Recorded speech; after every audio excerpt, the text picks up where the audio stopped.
안녕하세요. 인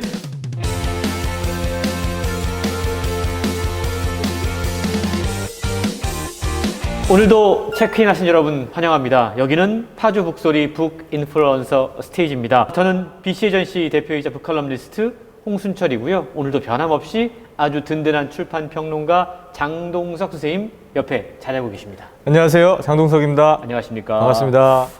오늘 만나볼 책 우리를 위한 책이잖아요. 그렇죠. 네. 이건 다 읽긴 했지만 볼 필요도 없이 네. 우리의 이야기다. 그렇습니다. 우리가 지난 시간에는 고미술을 사랑하는 경제학자 김치호 작가님 모시고요. 정말 한국 미술의 세계 속으로 푹 빠져봤습니다. 또 한국 미술이 궁금한 분들에게, 독자분들에게 책 선물도 저희가 드렸는데요. 오늘도 독자님들의 호기심을 자극할 만한 책을 저희가 준비를 하고 있습니다. 지난 시간에 저희가 이 고즈넉한 한국 미술의 세계를 소개를 했다면 오늘은 소개 전부터 저희가 자신 있다라고 말씀을 드렸고, 그렇죠. 우당탕탕 소리가 난다 라고도 표현할 수 있을 것 같은데요. 오늘 책이 바로 나는 오늘도 너에게 화를 냈다 라는 제목의 책입니다.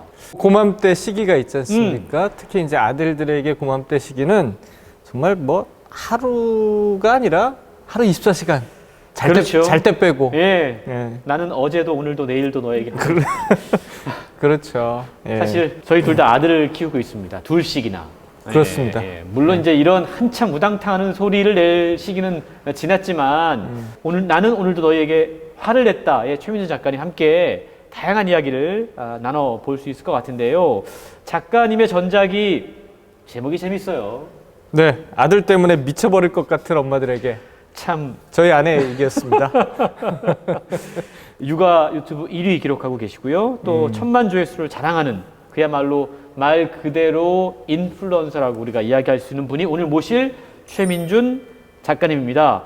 오늘 우리가 이 자리에서 정말 아들 키우는 아빠들끼리 먼저 이야기 좀 해봐요. 사실 아들 키우는 엄마들이 더 힘들죠. 왜냐하면 아들 셋을 키우는 것과 마찬가지이기 때문에. 그러게 말입니다. 어쨌든 그럼에도 불구하고 아들 키우는 아빠들도 고뇌는 있다는 거. 그럼요. 알아주셨으면 합니다. 맞습니다. 더구나 제 경험을 말씀드리면 저희는 연년생이거든요. 아유.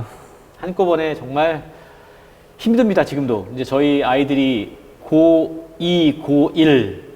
이제 얼마 안 남았으니까 내년이면 제가 수험생 아빠가 되는 거네요. 그러게요. 저는 과정을 거치셨으니까. 저는 작년에 이제 수험생 아빠를 겪었는데, 제가 이제 홍쌤하고 지난 15년 가까이, 15년 넘게 우리가 친분을 쌓고 있기 맞아요. 때문에 네. 아이들이 성장하는 과정, 그 이야기들을 저희가 다 시시콜콜하게 나눠봤기 때문에 서로 이제 고뇌가 많은 거죠. 맞습니다. 이 책 표지를 보면요. 엄마들의 고민을 명쾌하게 풀어낸 9가지 현실 육아 솔루션이라고 적혀 있습니다. 엄마들도 참 책의 내용이 궁금할 것 같고 아빠들도 궁금할 것 같고 사실 육아라고 하는 게 세상에서 제일 어려운 일 가운데 하나다. 맞아요. 라고 표현할 수 있을 것 같아요. 그러니까 저는 사실은 제가 잠기가 좀 밝은 편이어서 큰 아이가 엥 소리만 해도 제가 깨서 기저귀를 갈았다고 생각하고 있거든요. 지금도. 그런데 작년엔가 올 초인가 아내랑 이런저런 얘기를 하다가 무슨 소리냐. 그렇죠. 예, 맞아요. 예. 그건 일주일에 한두 번이고 너는 취재 다니느라 바빠가지고 제가 네. 기자할 때인데 취재 다니느라 바빠가지고 집에도 안 올 때 많았다. 이런 얘기를 좀 해요. 그러니까 다른 거죠. 기억이 맞습니다. 달라요. 예, 그러니까 엄마들이 갖고 있는 육아의 기억과 아빠들이 갖고 있는 육아의 기억이 달라요. 그렇죠. 특히나 아들 키우는 엄마들의 갖고 있는 그 기억. 이건 사실 어떻게 우리가 표현해야 될지 모르겠는데요. 비슷한 경험을 저도 했어요. 맞아요. 저도 나름대로 좋은 아빠였고 이려고 노력했고 많은 시간을 함께 보내려고 했고 함께 많이 놀아줬다라고 생각을 했는데 나중에 제 아내가 그런 이야기 하더라고요. 언제 놀아줬어? 지켜만 보고 있었지. 같이 있는다고 놀아주는 게 아니잖아. 맞아요. 같이 있으면서 딴 일을 한 거죠. 그렇죠. 우리는 같이 시간을 보냈는데 예. 놀아준 게 아니었던 거죠. 그러니까 저를 예로 들자면 저는 같이 있으면서 그냥 제가 책을 본 거죠. 그러니까 말입니다. 예. 그러니까 저희 입장에서는 아빠들 입장에서 참 할 얘기가 많은 건데요. 엄마들도 할 얘기가 되게 많아요. 그럼요. 사실은 책을 읽는다고 했죠. 그러니까 책을 이렇게 읽고 아이가 제 배 위에 있었거든요. 그럼 아이를 보는 거 아닙니까? 그렇습니다. 근데 저는 책을 보고 있었던 거죠. 이렇게 기억한다는 거예요. 그러니까 이 최민준 작가님께 엄마들이 하소연을 정말 많이 했던 것 같아요. 제가 볼 때 아이들을 키우면서 아이들 때문에 겪고 있는 어려움, 고민들도 털어놨겠지만 아빠들 때문에 어려운 부분들도 함께 좀 이야기하지 않았을까? 그렇죠. 사실은 육아의 어려움도 어려움이지만 그걸 돕지 않는 혹은 방관하는 아빠, 남편, 남의 편이어서 남편이라고 하는 그 남편들에 대한 어려움도 분명히 있었을 그러게 거예요. 말입니다. 오늘 다양한 이야기를 우리 작가님과 함께 나눠볼 수 있을 것 같은데요. 프롤로그가 상당히 인상적입니다. 네. 사랑과 존중만으로 아이의 변화를 기대하는 어른들에게 라고 적혀 있거든요. 사실 요즘 사랑과 존중, 인정 되게 중요한 키워드잖아요. 육아에 있어서. 그렇죠. 근데 그것만 갖고 안 된다는 얘기잖아요. 맞아요. 뭐가 예전에는 그냥 사랑만 해주면 잘 큰다 이렇게 얘기했었거든요. 근데 이제 결과적으로 뭔가 다른 것이 필요하다. 이를테면 정서적인 지원이라든가 안정 이런 것들을 포괄하는 무언가가 있을 텐데 그 이야기를 이제 엄마들이 최민준 작가에게 계속 풀어낼 것이고 최민준 작가가 주는 솔루션을 통해서 우리는 또 해답을 찾아가야 된다. 뭐 이렇게 볼 수 있을 거예요. 그러게 말입니다. 예. 사실 아이들 키우면서 정말 많은 고민들을 하실 것 같은데요. 제일 사실 많이 드는 고민이 뭐 책에도 그런 얘기 나오지만 아이들이 지나치게 고집을 부릴 때 이거 체벌해야 돼 말아야 돼. 그렇죠.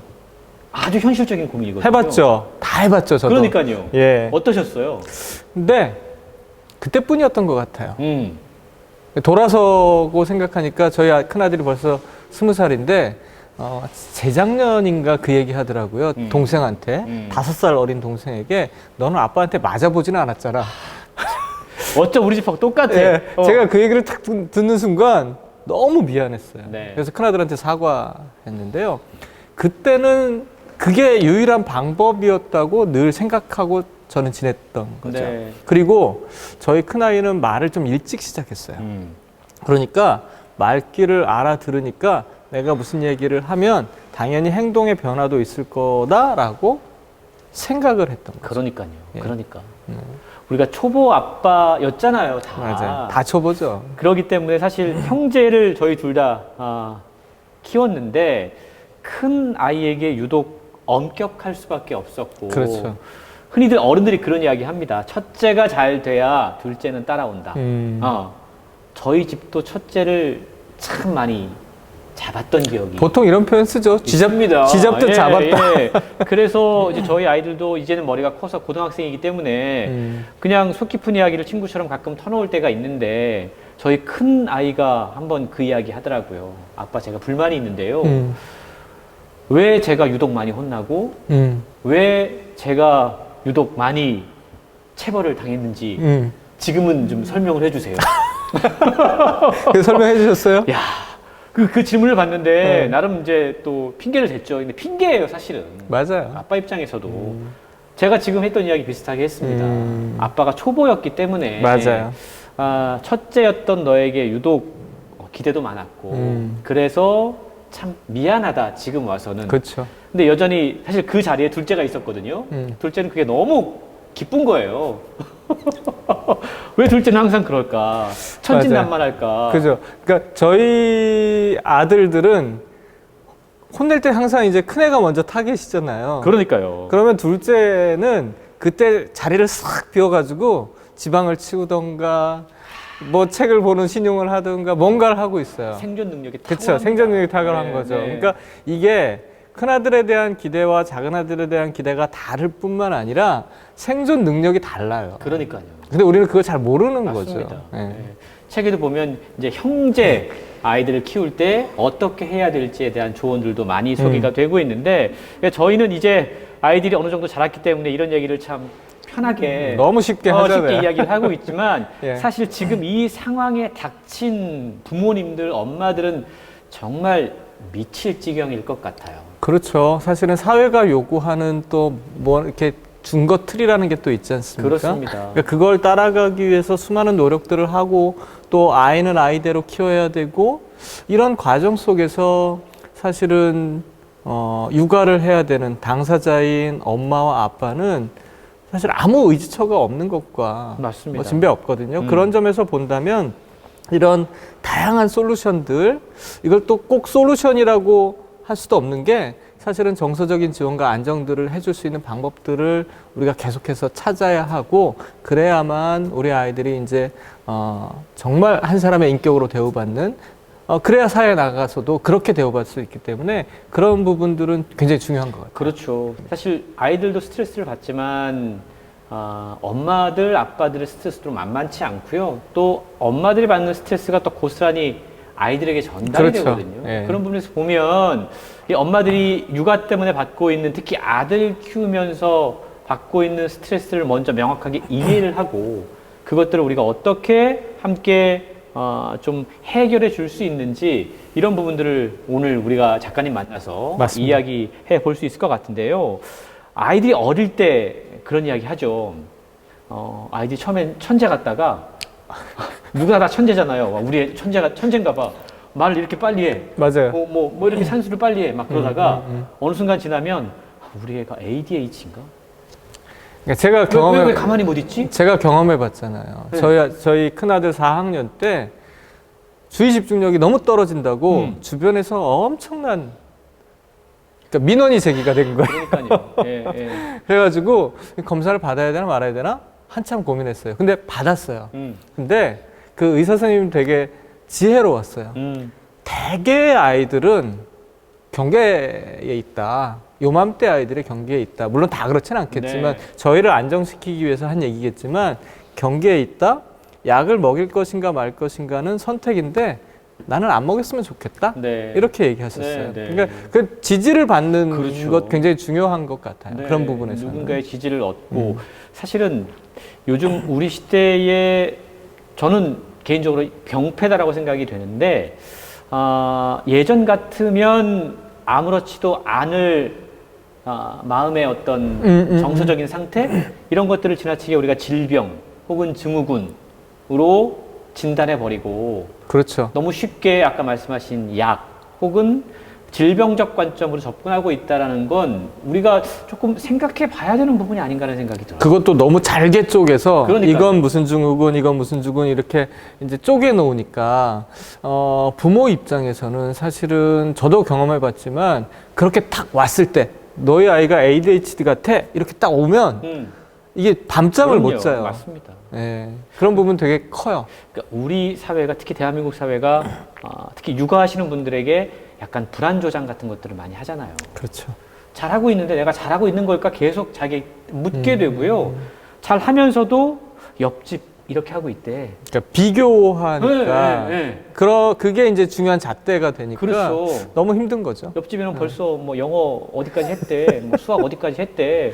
그러면 그 기준이 흔들리는 거죠. 6학년인데 뭐 중등 수학을 다 띄었다는 등 이런 얘기 들으면 정말 그 이제 5학년 수준, 6학년인데 5학년 수준의 수학을 하고 있는 자녀를 둔 부모들은 그렇습니다. 정말 이게 제가 경험해 봤지 않습니까? 또 둘째에서 경험해 봤기 때문에 그런 부분들을 쉽게 마음을 내려놓을 수가 없어요. 사실은. 네. 사실 우리 어릴 때는 너무너무 오래전 기억이긴 하지만 그냥 자연과 밭에서 뛰어놀고 친구들과 함께 좋은 추억들 만들고 이런 기억들이 있었는데, 그거에 비해서 요즘 아이들은 사실 그럴 수 있는 기회가 별로 없다라는 생각을 하면 아이들을 바라볼 때도 되게 안타까워요. 맞아요. 근데 저희 어렸을 때는 그냥 축구공 하나 있으면 한 반 아이들이 다 우르르 그러니까요. 공 몇 개 튀어놓고 운동장에서 막 200명씩 막 뛰고 있고 막 그러던 시절이었거든요. 근데 요즘 아이들은, 저희는 야구도 글러브 서너 개 가지고 모여가지고 막 하고 그랬잖아요. 맞습니다. 근데 요즘 아이들은 다 돈 내고 이런 걸 배우잖아요. 축구도 돈 내고. 만들어줘야 돼요. 그리고. 맞아요. 네. 그러니까 이게 놀이라고 생각 못 하는 거예요. 그러니까 나가서 놀으라 그러면 나가서 도대체 뭘 하고 노냐는 거죠. 네. 저희 아이들의 항변이었어요. 네. 그게. 친구들 만나려면 학원 가야 되고. 그렇죠. 네. 그 참 요즘 아이들도 갖고 있는 고민들이 되게 많을 것 같다. 근데 거기에서 또한 스트레스가 생기고 그 스트레스가 또 부모에게 육아하면서 전달이 되고 참 어찌 보면 부모, 자녀가 모두 스트레스 한계 상황에 처해 있다라고도 이야기할 수 있을 것 같은데요. 여러 상황이 힘들 겁니다. 책에도 보면 엄마들이 고민을 털어놓았던 정말 많은 고민들이 소개가 되고 있는데 개인적으로는 뭐가 제일 힘들었던 것 같아요? 사실은 그 앞서 말씀하신 체벌의 문제.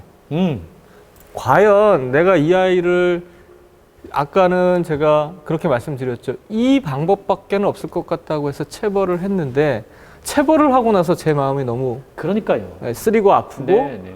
하지만 또 부모된 입장에서 혹은 이게 내 자존심 때문에 그때 바로 아이에게 사과하지 못하는 맞아요. 네. 그런 부분들 저는 제일 어려웠던 것 같아요. 네. 저 역시도 체벌의 문제가 제일 힘들었던 것 같습니다. 네. 그리고 결국은 그게 아이에게도 상처가 되지만 부모에게도 되게 오랫동안 그렇죠. 상처로 남아 있다는 생각을 하게 되는데요. 아들을 키우는데 가장 중요한 미덕이 무엇일까? 아들을 어떻게 키워야 할까? 특히 요즘 남학생들 사건 사고가 정말 끊이지 않고 발생하고 있는 것 같은데요. 이 책이 결국 아들을 키우는 부모들을 위한 책이지만 또한 동시에 아들들을 어떻게 키워야 하는가 모두에게 질문거리를 던져주고 있는.